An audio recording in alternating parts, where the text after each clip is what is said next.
We have been waiting for this. Oh, recording in progress, exactly. So I was just saying that today is the day. Welcome, everyone. We have around 20 people attending here, and it's a great pleasure having you. And today is a very special day because after a while, we finally have the law here. So that's it. Today, after, I think it was kind of like 2 years or even 3, right? Since the European Union created this directive for the whistleblowing, we have it here. We have it in Spain, and today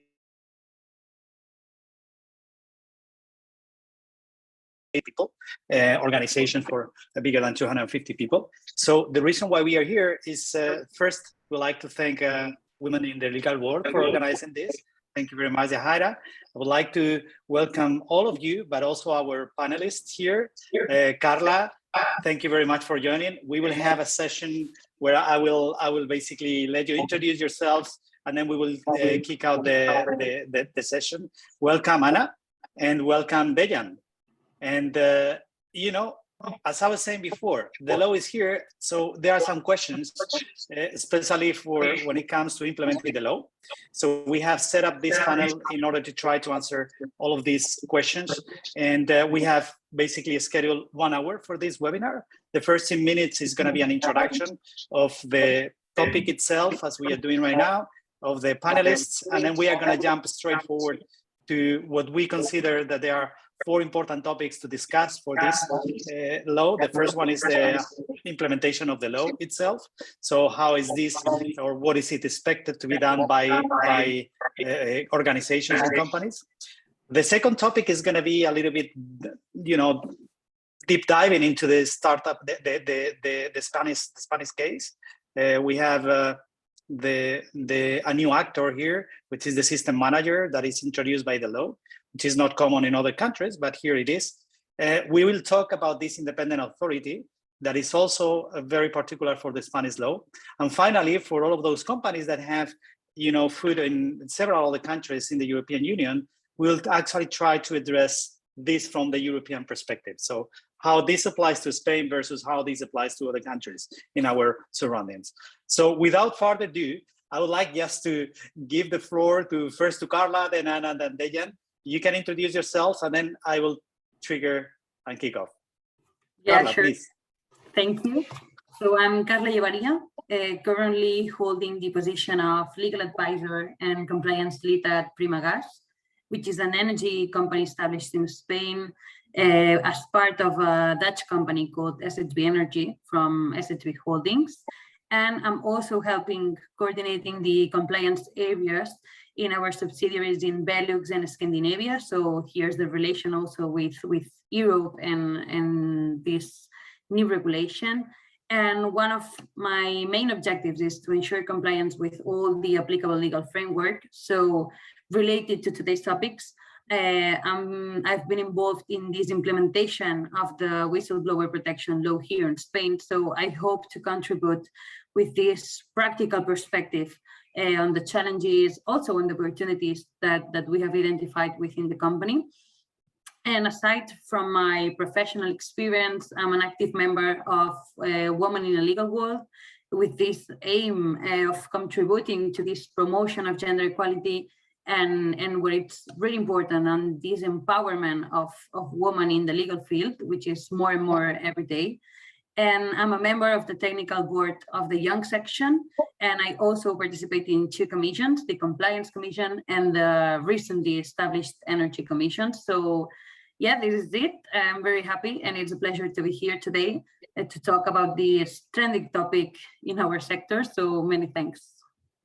Thank you. Thank you, Carla. Thank you very much, and thank you very much for being here. Anna, please, welcome on board. Thank you, Daniel, and thank you, Women in Legal World, for inviting me to this webinar.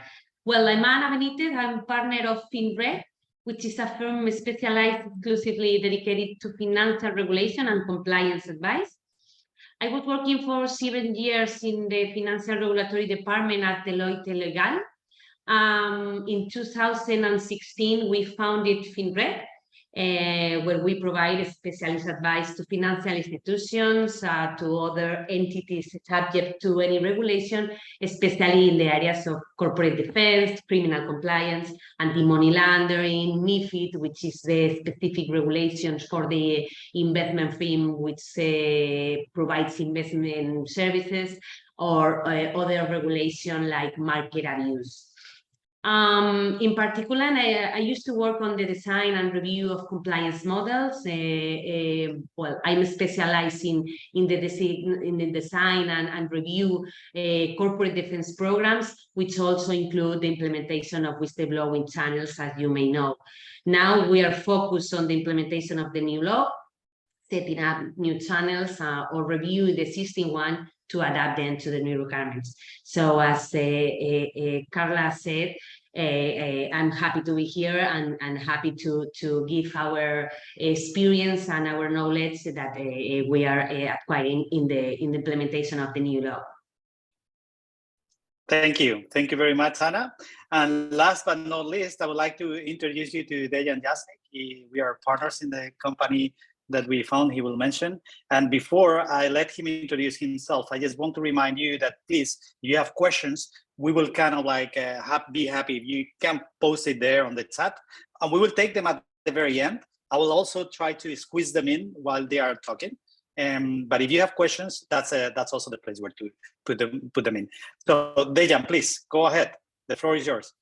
Yeah, thanks. So I'm one of the co-founders of Trusty.report, the free whistleblowing solution provider.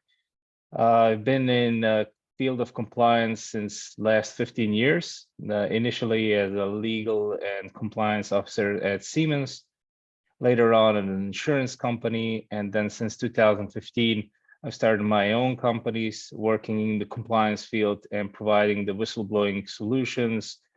And up till now, I believe we've helped about nearly 1,000 companies implement the whistleblowing solution, the internal reporting channels. So I was invited, and thank you for the invite again, to provide sort of experience view on how different companies handled the challenges of implementing internal reporting channels, whistleblowing lines. Of course, we've been very, very excited about the EU directive. However, in the last couple of years, we've seen quite a plethora of different national laws in the EU, among EU member states. And I think that we will touch upon this sort of united colors of Benetton, so to say, of national legislations and the challenges that they bring. Excellent. Thank you very much, Dejan. Okay, so we are ready. I think now finally the chat is working. Thank you very much, Yahaira, for making it happen.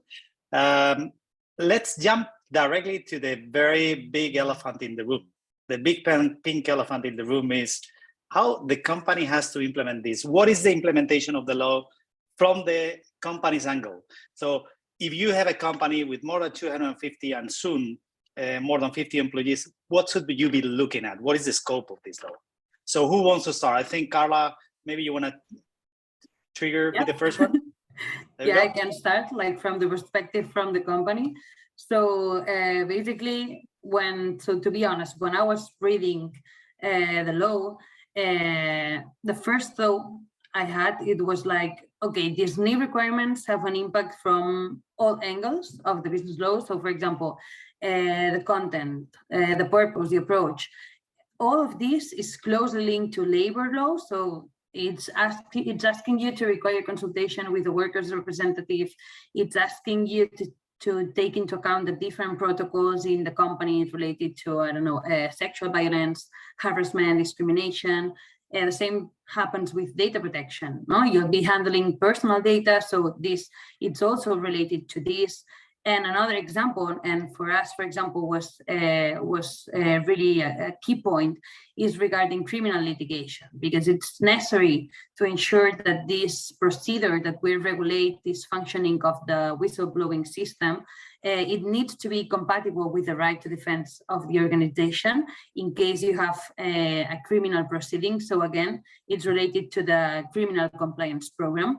And also, not only thinking about those aspects related to other branches of law and to other departments, maybe in the companies who you need to align. You were right, Daniel, because it's also a task to define when this is going to be applicable, right? Which is actually the scope. Should we unify all our channels in one, in case you have more than one? Which types of channels described is the best for our company, right? Which are the advantages, which are the disadvantages? And also, what are the key elements that we, as a company, must take into account to first define and create this process that it's regulated, but that needs to ensure not only that the company complies with the law, which is really important, but also, and with me at the end should be the driver of the implementation, it's how do we ensure that this is going to work effectively, and how we will make sure that, for example, whistleblower is protected, which is at the end the aim and the purpose of this, right? Because we were talking with some colleagues yesterday about this, and someone mentioned, and I'm fully agree, that this work does not finish with the implementation of the channel. In fact, it just begins, right? So we really need to embed the policy. We really need to generate awareness, create trust on the system. And this is also a challenge apart from the implementation itself. But as you see, in the implementation of this, there are many questions on the table. So I hope we can solve this today. Actually, you just trigger like a first thought, right? So if you're a company, right? If you're a company and you already have, I don't know, a channel for reporting other sort of things, like, I don't know, like money laundering or market abuse and so on. So the first question that you would think of, do I need to have a different channel, or can I have one for both? How does it work? Anna, maybe you can actually help us there. Well, I think that is a good question, because as you may know, the Article 10 of the new law established that legal entities in the private sector that fall within the scope of the European Union, well, they're related to financial services, products and markets, anti-money laundering, those topics, they have a specific regulation that establishes that they should have implementation the whistleblowing channel. So the thing is, okay, with this new regulation, we have to implement two different channels, or we have to maintain in one channel both. Well, we understand that we can maintain in one channel both channels. We can establish just one internal system to allow the communication of the possible commission of irregularities or something about the regulation, the internal regulation or policies and procedures. We can include in just one channel both requirements for the specific regulation. As you may know, and as you say, Daniel, in the beginning of the webinar, entities, private entities that has more than 50 employees or 250 have to implement the channel. But be careful, because as I mentioned it before, the financial entities that are subject to anti-money laundering, MiFID, or market abuse regulation has to implement this channel regardless of the number of employees they have. So if we have very good point. Yes. So it's very important to have this to pay attention on this, because all the entities that, for example, we have clients that always ask, but I don't have 50 employees in my entity. I just have 25. Yes, but you are a financial entity subject to the part 2 of the parts 1B of the annex of the whistleblowing directive, and you are subject to the specific regulation that establishes that you have to implement the channel. And in those angles or in those requirements that is not as specified in the specific regulation, you have to implement the new requirements of the new law. So it's very important to have this clear. Absolutely, very good point, Anna, because I think this hasn't been clear in other places where I've read about the law. It is a fundamental topic. So actually that triggers what is the next one. So when we are going for what sort of channels shall we implement? Is it or verbal, written? It has to be confidential, anonymous. What is the difference? What are the different options that we have? Maybe Dejan, you as one of the curators of Trusty, you can tell us why and what is exactly what we need to implement. What is better? Yeah, so the EU directive and the Spanish law, they allow the companies, the organizations really to decide for themselves, right? Whether they want a verbal, oral channel, or they want report in writing, or both. It allows the organizations to assess their situation. For instance, if you have a company with a factory with manual workers who are not behind their desktops, it may not make a lot of sense to set up a whistleblowing solution, web-based whistleblowing solution. It may make more sense to make sure that they know to whom they can turn to, or open a phone line, or even put out a letterbox. While on the other hand, if you have a company with more or less people working behind desktops, in such cases, other channels may be more appropriate. So there isn't one fits all approach here. I think every organization should think about this. What is the most appropriate way to address their employees? There are multiple ways. The most traditional one, the most usual one, is this in-person conversation. So when you have the system manager or compliance officer to whom people can talk to whom the employees can go to and report the breaches. Then another thing traditionally quite often used were telephone lines and other voice messaging systems. But with these telephone lines, one really has to be careful. You should not use call centers with non-trained operators and without multi-language capabilities. It quite often happens that when you try to save money, that you do exactly that. And then when a whistleblower calls a certain number and somebody on the other side of the world picks up, they don't speak the language, they are just a call center, they haven't been trained how to deal with whistleblowers, they make the whistleblower wait for half an hour to get a translator, that train has passed already. If you have a voice recording system, sometimes it's good to think about how do you anonymize the voice itself, because if a person wants to remain anonymous, your voice can actually identify you in certain cases.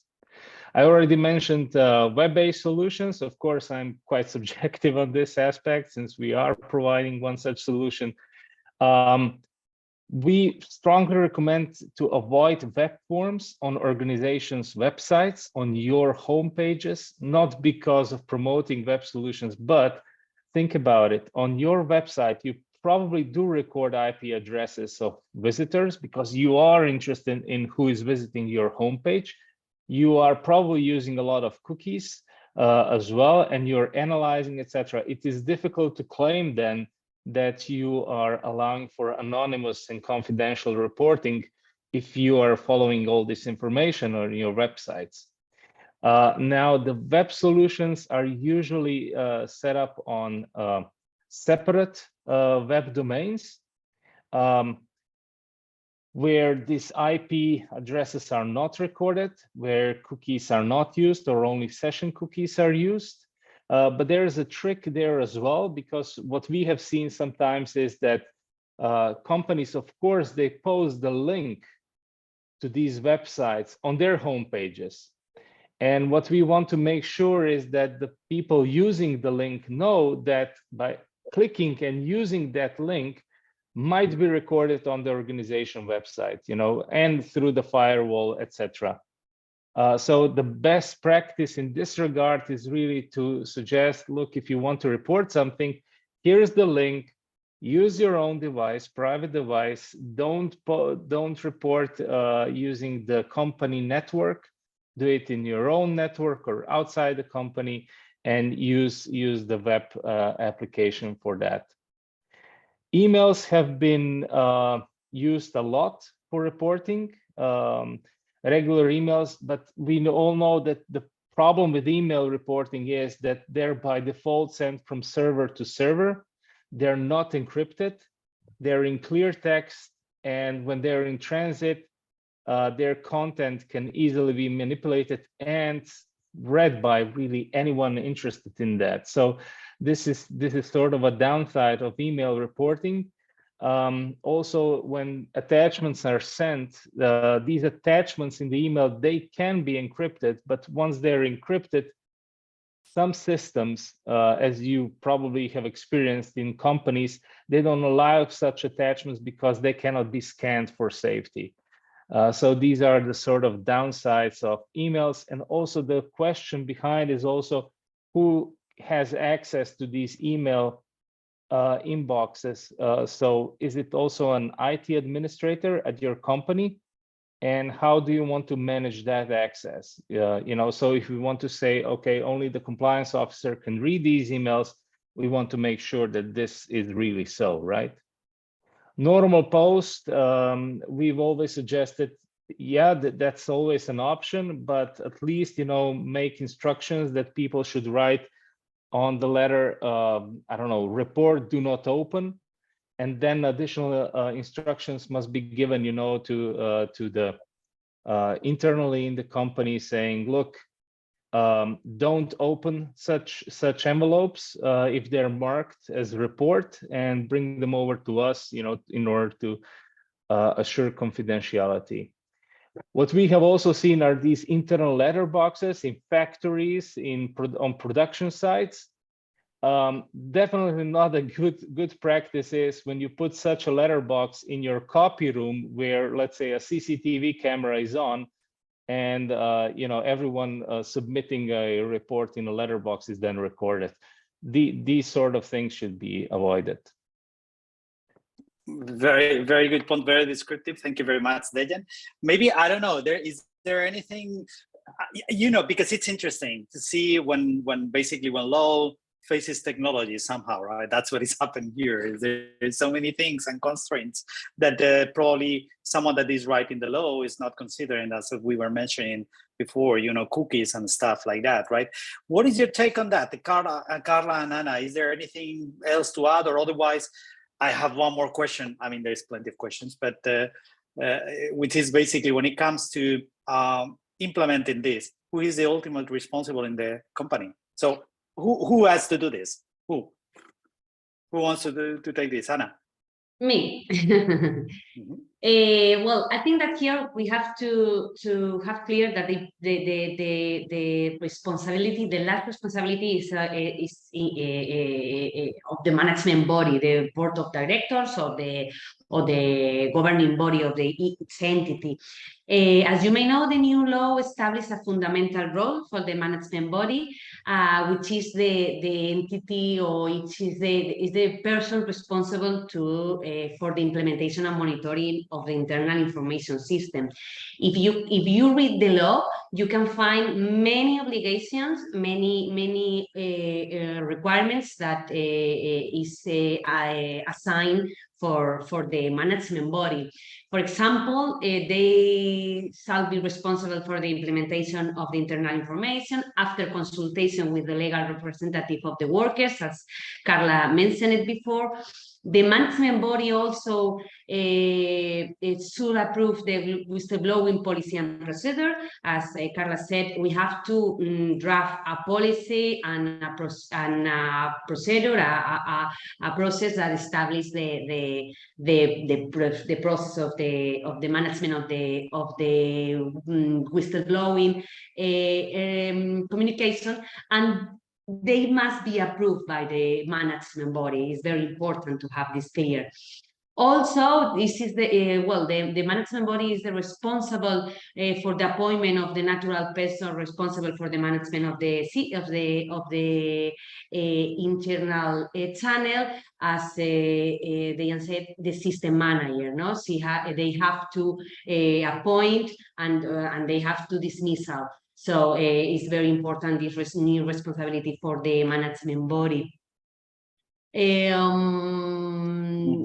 This is the obligation for the management body, but as we said, we have also another role, another function, which is the system manager role. The new law establishes that the person in charge of the system shall perform his or her functions independently and autonomously from the rest of the bodies of the entity or the organization. They shall not receive any instruction of any kind in the exercise thereof, and they shall have all the personal and material means necessary to carry them out. This is very important for the entities, for the companies. They have to assign the necessary means, the necessary economic resources for the development of the role of the system manager role. And here again with my book and the financial entities, for example, they already have the role of the compliance officer. The new law established that those entities that have already this person responsible for the regulatory compliance or integrity policy functions, this person may be designated as the person in charge of the system because they provided and they meet the requirements established in the law. So those are the main roles established in the new law, and we have to have clear which are the specific responsibilities for both. So Anna, you just mentioned something very interesting, because I'm not sure if this is actually let's say a player that is in other laws, European laws. We will know that soon. But you mentioned the system manager, which is kind of like it's beyond an employee. It's like an auditor, right? Someone that is actually making sure that whatever happens with any reporting, it's independent of the company. It's basically compliant with the law. How do you and then I'll let you talk before we jump to the next question, Dejan. But the next question I wanted to ask is how do you appoint that person? So Carla, before you answer that one, Dejan, what is your question? You're raising your hand. I just wanted to ask Anna and Carla, perhaps you said rightfully so that it's the responsibility of the management board, right, and of the board of directors, etc. In my experience, a lot of boards want to delegate this to compliance officers. They really don't sometimes want to have anything to do with this. I wonder, what's your experience in Spain with this? So maybe if I may jump in, we had actually a conversation about this because the Spanish law clearly states that in case of private sector companies, which is my company, it should be an executive of the entity who assumes these functions. Even the law states that ideally this person should assume these functions with exclusivity, unless because of the nature or the dimension of the entity's activity, it's not possible to have one directive only carrying out these duties, which I assume it would be the 90% of the companies. I don't know exactly why the legislation put that there, because honestly, I don't see any director only focusing on this. So it was something that we were talking about because, as Anna mentioned, also the compliance officer can take on these duties. And at the end, we came up with the answer that tone at the top, it's something really important here. So maybe relating who is the person and explaining to the employees that a director is going to take on these duties, it's something that really shows this tone at the top and that can really reinforce this trust that I was talking at the beginning, so that people really says, okay, this is something important. The company is really taking this into account and it's gonna implement it well. But yeah, I think this may differ from company to company. I think the key here is also the culture and how do you implement this. If you just have one session of the board of directors and say, okay, I appoint this person, which is the compliance officer, because at some point the law required me to appoint the compliance officer. And I said, okay, you are the compliance officer. It's one story. If the culture and integrity culture in the company, it's really reinforced, then this election can mean a lot. So at least from our perspective in my company, we really took into consideration this, and we thought that it was a good move. I don't know, Dejan, if this answers your question. Mm-hmm. I think it did somehow. Now you're triggering any questions in my head. Kind of like, so if I have a company, do I need to hire someone specifically for that role? Can I actually delegate this job to my lawyer? I don't know. The questions that are actually a trigger if I am the company. Can anyone answer that question? So how do I appoint this person? It has to be internal? It has to be an independent auditor or lawyer? I don't know. It's a good question, Daniel. But the new law establishes that you have to appoint in an internal responsible within the company. Yes, it's an internal, but also they allow to externalize the function of the management of the system. Well, they said that you can externalize the reception of the communication, not the management. Yes, so here the difference is very important, because you have to appoint the responsible within the company, but then you can externalize the reception of the communication. So you can appoint a law firm or an external company dedicated for this to receive the communication, but then the law firm or the third party has to send the reception, and the entity is the responsible of the management of the communication. I'm, for example, with our clients, we are analyzing that the investigation, the follow-up of the communication and all the process that we have to follow in order to see what happened, it has to be within the company, not it can be externalized. Wow, which is kind of like maybe triggering another extra cost. If you're a company and you don't have this in-house, you will need to hire that person that actually is able to communicate. And what happened to that? I mean, I know this is a little bit off the script, but I'm kind of like asking myself questions, because I've read the law too, and I saw that actually, if you plan to, if you, let's say you hire someone, you need to tell this authority, we are going to talk about that later, but you need to inform that authority who is your internal system manager somehow. And if you fire him, her, for whatever reason, you need to actually tell them why, right, as well. Is it correct? Yes. Yep. Yes. Oh, wow. And you have 10 days. Right. Yeah. So it's a short deadline, by the way. Is it? Wow. This is actually kind of like triggering probably, going into the lines of Dejan, what happened? What happened? How do you guarantee that the whistleblower is protected in such a scenario? How do you do that with your system or with other systems? How do you protect the whistleblower? How to communicate with him? From this system manager that we were mentioning, they were kind of like, this role is the one that receives the report, but then it could be the same or a different one that manages the report. How do you kind of like engage in the communication with this whistleblower?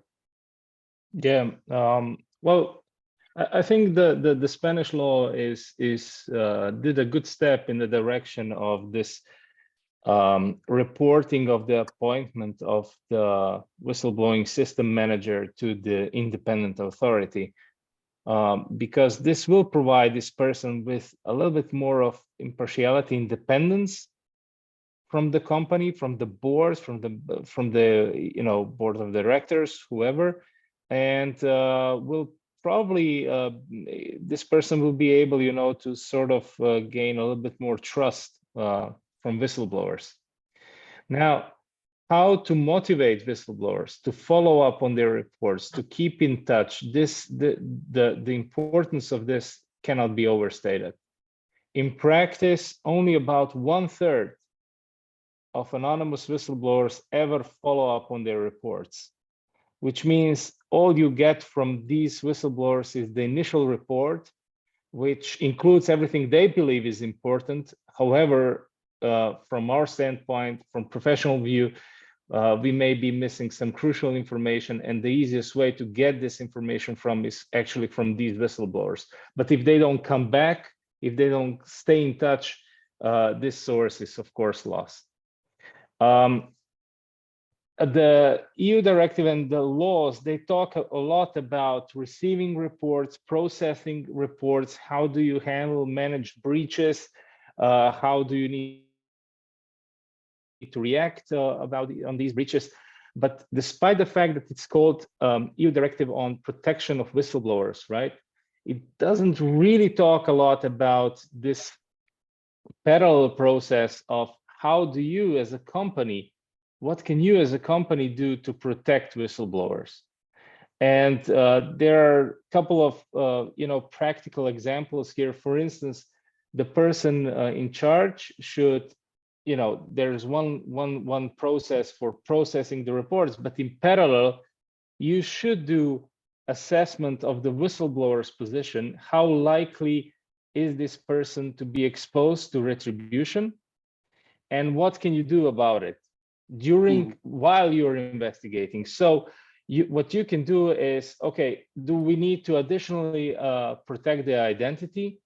Do we need to limit the notification of about the case to only the most urgent stakeholders? How do we provide support to this whistleblower? Do we need to change the the post that this person is working actually at, or reporting line of this person? For instance, if the whistleblower reports their own supervisor, for instance, do we need to tell these persons, we just want to remind you that any retaliation or breach of confidentiality constitutes a serious breach of your obligations, and so on. So these are all very practical examples, what to do during the investigation or processing of the report. And then later on, when we are faced with potential retaliation, it is again, who is really in charge of this? Who will monitor what is going on? Sometimes it has been best practice that you have certain people who are in charge of investigations themselves, but then another set of persons who are in charge sort of monitoring what's going on with the whistleblowers. Remember, these retaliations, they can happen like half a year later, after the investigation has been closed. So, why not have a cup of coffee half a year after the closure and 1 year after the closure, just to listen to the person and to try to detect whether there's some retaliation going on. And then there's a whole plethora and possibility of how you can address retribution, on a very practical level. That is great.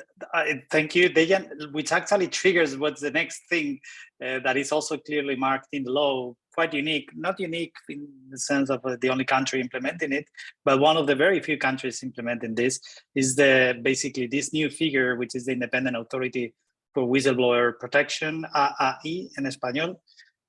So what is the role of this agency? When will this be up and running? Because the law is today. Is this existing already? Is it someone appointed to do that? What will happen until this is appointed? So maybe, I don't know, Anna, maybe you know something about that, and maybe Karma. Very difficult questions, Daniel, very difficult questions. Well, as you said, it's an external channel because the law establish that we have to implement internal channel and external channel. Well, with this is an external channel that allow to any natural person may report the commission of any action or omission included in the scope of the law, either directly or after communication through the corresponding internal channel. If you read the initial statements of the law, they prefer to communicate first the possible commission of any action or omissions before the internal channel first, and then goes to the external channel. But it's a recommendation. You can go directly to the external channel. Well, so this independent authority is an external channel. Also, they are going to supervise the entities how they comply the regulation. Okay, it's an external channel, and also they are the supervisor of the compliance of the law. When will it be up and running? We don't know. We don't know because, as you said, today is the first day for the entities with more than 250 employees, and we don't have yet implemented the independent authority. Entities, the clients ask, what happened? I have to communicate the appointment of the responsible of the system. Where we can communicate? We don't know. We don't know because we don't have any information about when this entity will be implemented, and we don't have any deputy or any other body where we can communicate. So my recommendation is we have to we have to wait. We have to wait for the incorporation of the new authority, and until then, stay like this. No? So Anna, what I'm hearing is the ball is in the roof of the administration. They basically triggered the law for today, but still this authority that is responsible for receiving and auditing and supervising and also receiving these appointments is not yet there. I read in the law that this agency will have representatives for many different kind of governmental areas somehow, right? But it's not clear, and this is actually a question that should be triggered rather sooner than later, considering that law is already in place. Because if I am, as a whistleblower now, if I am to report something and I do not have these internal channels in my company, there is absolutely nothing I can do, right? I need to wait until the guys decide, oh, okay, here is the agency, you can report here, right? So that's the current situation, is it? Yes. It's a very big black box. Okay. Yes, that's Let's see. Well, you can go public. Well, you can go public. And nobody can go against me because I went public because the system was not ready, right? So that's probably the only option that a whistleblower would have then. Yeah, and there's, I think, in my opinion, another question at the end. It's, okay, me as a whistleblower, should I sue the states? Yeah. Should I sue the government because they are not providing really what they have been writing in the law, and it's a protection at the end for me, right? So yeah, I think there are many incognites. Also, we were talking about this yesterday, but what about the elections, right? Because maybe another party is going to be in the government. What about this? They are going to approve this new authority. Are the persons that will be part of the authorities gonna change, like the roles? They are gonna change the roles that are stated in the law. So it's really an incognito what's gonna happen with this, and it's one of the, not one of the main points like as key, but yeah, at the end it's one of the new things, and that really triggers what's gonna happen with whistleblowing in general in Spain. Yeah, that is a very good point, Carla, because actually at the end of the day, you know, I'm as a company, I still am obliged, right? Because there are fines here. Can you maybe elaborate a little bit on what should, if I do not comply as a company, what should I expect? When this agency is here, they say, look, you are actually not following on the reports or ignoring the whistleblower or whatever, or I do any sort of retaliation against the person, right? I fire him directly because I didn't like comment. Am I entitled to fines in the Spanish case? And how big are they? Who is taking that? Me, for example? Yeah, go Anna, please. Yes, there is sanctions, there are fines, and very important fines. We have to differentiate 3 types of fines, which are for minor infringements, for serious infringements, and for very serious infringement. And you have also to differentiate if you are a natural person or a legal, or you are a legal entity. If natural persons are responsible, they shall be fined from 1,000 to 10,000 euros for minor, from 10,000 euros to 30,000 euros for serious infringement, and for very serious infringement, you have fines like 300,000 euros. So it's very important. But for the legal entities, they will be fined up to 100,000 euros in the case of minor, between 100,000 to 600,000 in case of serious. Yes, it's enormous. And between 600,000 and 1 million in case of very serious infringement. So they are very, very important sanctions. This is crazy, because the importance of this, of these fines, the amount of these fines actually triggers the importance of the problem, right? And it is a little bit, challenging and shocking to see that there is no agency being appointed to actually take the responsibility on the control on this particular. Because if I read on the law as well, this agency has sanctioning power. Basically, the one that is going to put the fine is going to be this agency that does not exist, right? That's it. So it's kind of like on one side, I see the law kind of like taking a very strong step and, taking this very serious, and on the other side, not implementing it. So at the end, it's a little bit like a big question mark. But this is huge. It's huge. And now, if I want to compare this, I'm jumping into a next block, is the final block, but actually connecting to that one. So we see the case of Spain. You need to have this system manager. You have this agency that is basically supervising and monitoring, and it's also the fines are very high, right? Is this the regular case as well in other countries in Europe? How is the regulation out there? If I have a company that has, let's say, an office in Spain and an office in Netherlands and an office in Germany, shall I expect to have the same sort of punishment and control or not? Who is taking that? Dejan.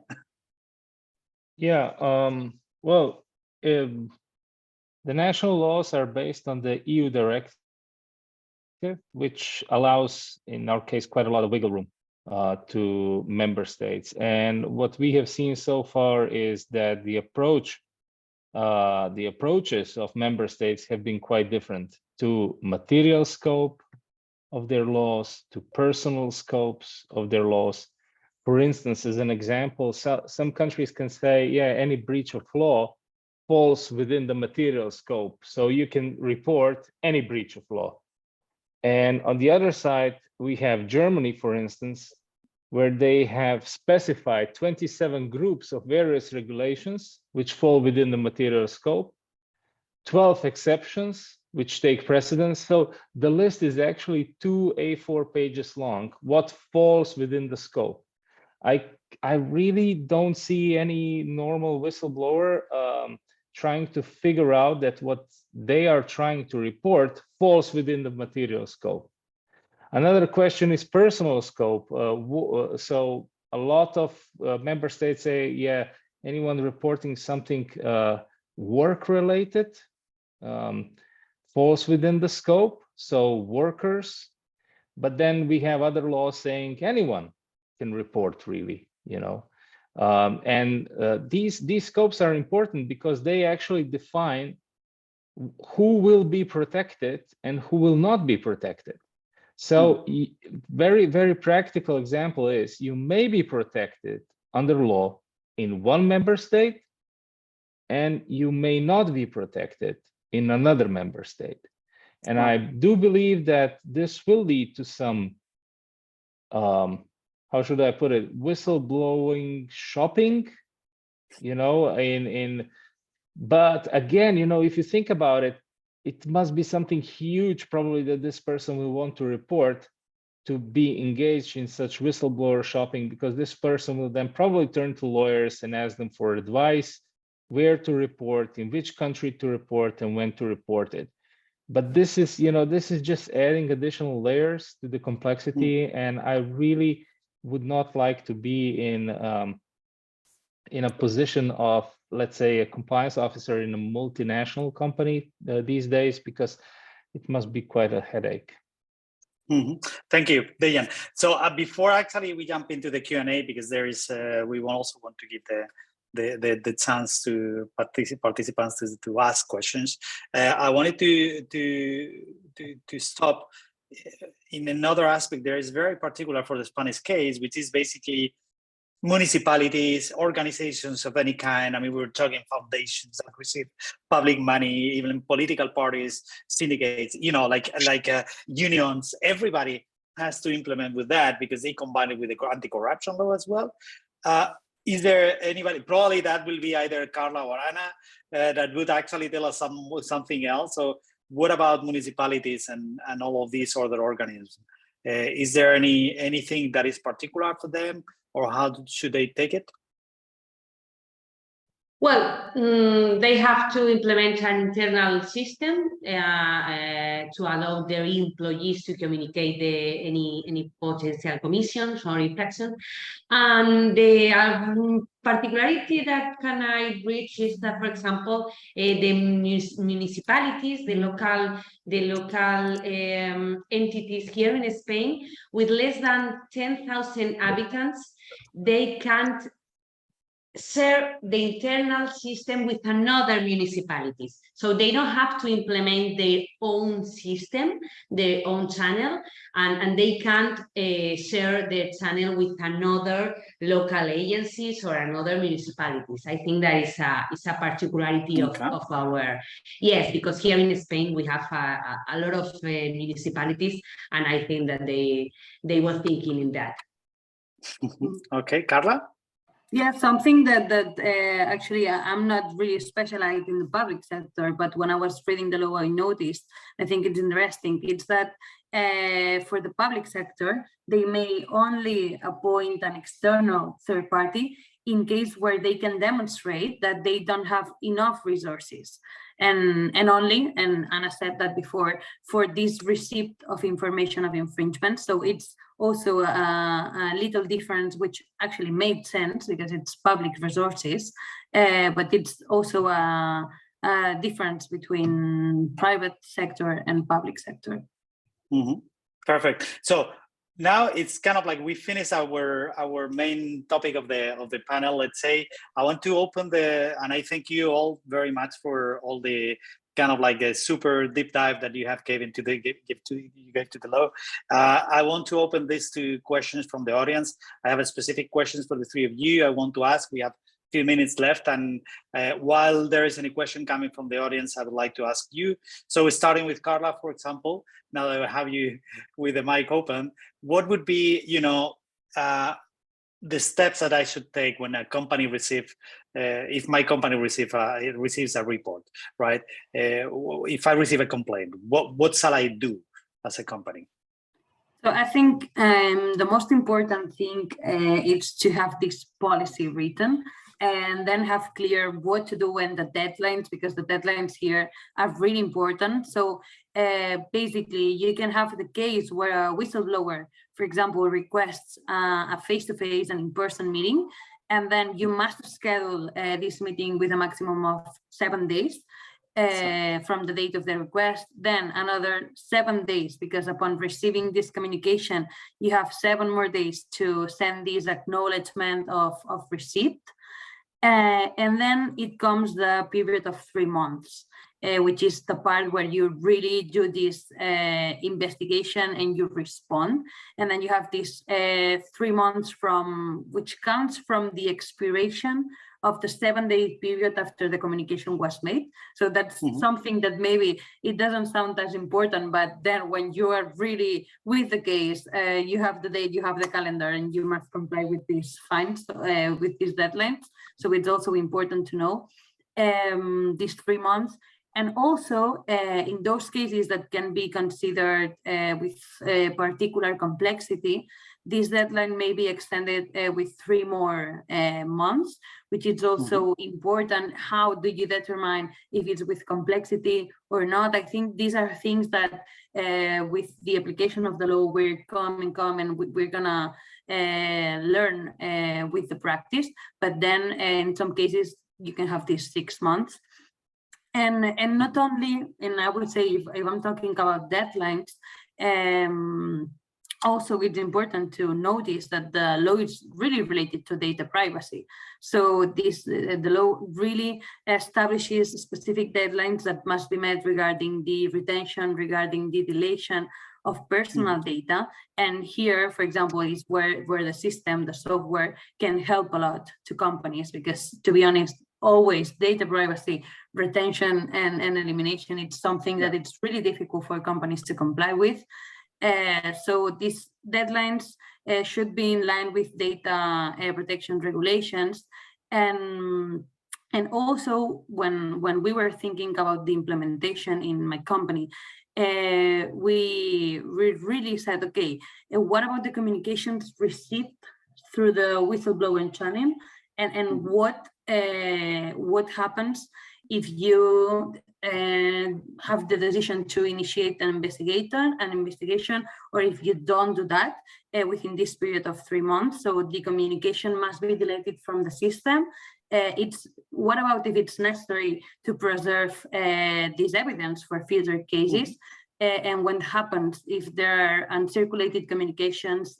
Should we anonymize this data? This is something that in some cases the law is really clear, but in some cases you also have to read the data protection obligation. So it's clear that at least systems must be designed and implemented to comply not only with the 7.7 or 3.3 deadline, it's also with data protection. So at least for us, there were the key points that we took into consideration. Yeah, I mean, we're following this kind of like line of days and months in order to comply. I guess, Anna, that applies. You mentioned that briefly, that this also applies to the financial institutions, but you actually, raised the red flag, saying it's not only for 50 people companies, even less in your case, right? In the financial case, right?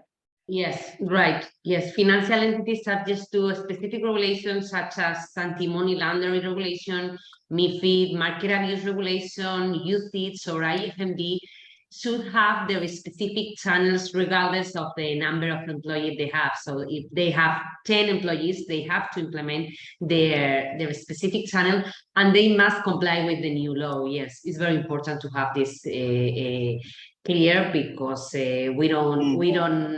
we can't see the number of the employees when we are talking about financial entities. That is great. Thank you very much, Anna. There is actually a couple of questions here on the chat as well. So one of them is if it is mandatory to have an internal channel per legal entity, or would it be possible to share the channels with other group companies, and if so, only in Spain or also in Europe or elsewhere? So basically, that was a case that we mentioned before. I think Dejan made an already answered. So, but maybe you want to say something, Dejan? Yeah, I mean, this has been, I think there is an argument now being held between the EU Commission and believe Belgium or Netherlands in this regard. So yeah, the group companies, they also want to say, look, we have the whistleblowing in our headquarters for all our subsidiaries, but the laws are pretty clear here. They relate to the legal entities themselves, to individual legal entities, which have to set up the reporting lines. Per country. Then you can have a look what is allowed in your country, what part of reporting line you can outsource, also internally to your sister or mother company. And depending on how much you can outsource, you can play along these lines. But the legal company, the legal entity will be held responsible, if it doesn't have the internal reporting channel. The management of the legal entity will not be able to escape the responsibility of which Anna already talked about earlier. Okay. Thank you. Thank you, Raquel, for the question. I hope we were able to answer. I think there is one more question I wanted to ask, because I think there is a lot of fuss on that, but we really don't know. So let's say, how many reports shall I expect as a company? Is this kind of like suddenly I open this channel, I'm going to receive 1 million of complaints, or what is it? What do you expect? What is it in practice for you guys, for the three of you? Let's start. Dejan, you have your mic open. Yeah, we always get this. It's a lot of fear about, we will open the channel and we will see a tsunami of reports. Never, ever have we witnessed that. Never.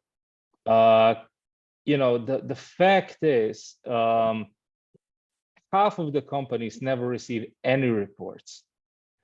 Of the other half, if you look at statistics in the US, where they have been having this whistleblowing for longer, they receive about 15 reports per 1,000 employees per year. In Europe, this is 5 reports per 1,000 employees per year. I think everyone, so this is the half which receives reports. So not taking into consideration that half of them don't receive reports. I'm saying this because when you set up the system, you can go full throttle with communication, with promotion, with everything, without fearing that you will be overwhelmed then with reports. This will just not happen. So this is really our experience. This is actually a good point, very good point, because it's probably, the law says you must have it, but it's probably a piece of software that you will never, or rather rarely use it, right? So we are probably creating a lot of big fuss for something that is rarely used. What is your experience the same, Carla, Anna? Yes, I think that we will continue to see communication such as they park in my place, or they eat my food where we're in the fridge. So well, I think that it's okay, no? We have to implement the channel, but if we don't receive many communication, maybe the corporate model, it's okay, and there is no commissions, or there is no breaches, no? I don't know. Yeah, totally. We will see. We'll see. Carla? No, yeah, I was going to mention the same that I was saying at the beginning of the session, but I think it depends a lot on the culture of the company. So if you have an open culture, maybe you're not going to use the channel because people can go directly to HR, to the manager, and say, hey, this is happening, I want to solve it. And maybe it's not something that it falls into the scope of the channel. And at the same time, maybe sometimes we're thinking, we don't want a lot of complaints because then we're gonna have a lot to do. But at the same time, I think we can see it on the other way around. At the end, it's an opportunity for the company to learn what's happening, to improve, and to improve actually the compliance program. So let's see what's happening. But at some point, I see it as an opportunity more than as a challenge. Exactly. Yeah, this is great. All right, so I think we are 7 minutes over the time. Considering we started 5 minutes, so it's 2 minutes ahead. Let's say, thank you very much. I want to thank everyone for joining, for taking the time to spend it here. I wish all of you guys a lot of luck with the implementation of the new law that is today part of our new lives. I would like to thank Carla, Anna, and Dejan for the wonderful conversation we had. Also Yahaira, and especially to women in a legal work for organizing this webinar. I hope it was all of your interest. I have written my email address here at the chat in case there is questions, or if you want to contact either Carla, Ana, Dejan, or Jahaira, you can actually write to me directly there, and I will address you to the right person. If you have questions, or if you have anything to comment, or if you want to say something else, just go ahead. Otherwise, we'll close it here. But yeah, without, thank you very much, everyone, for joining. Thank you. It was a pleasure.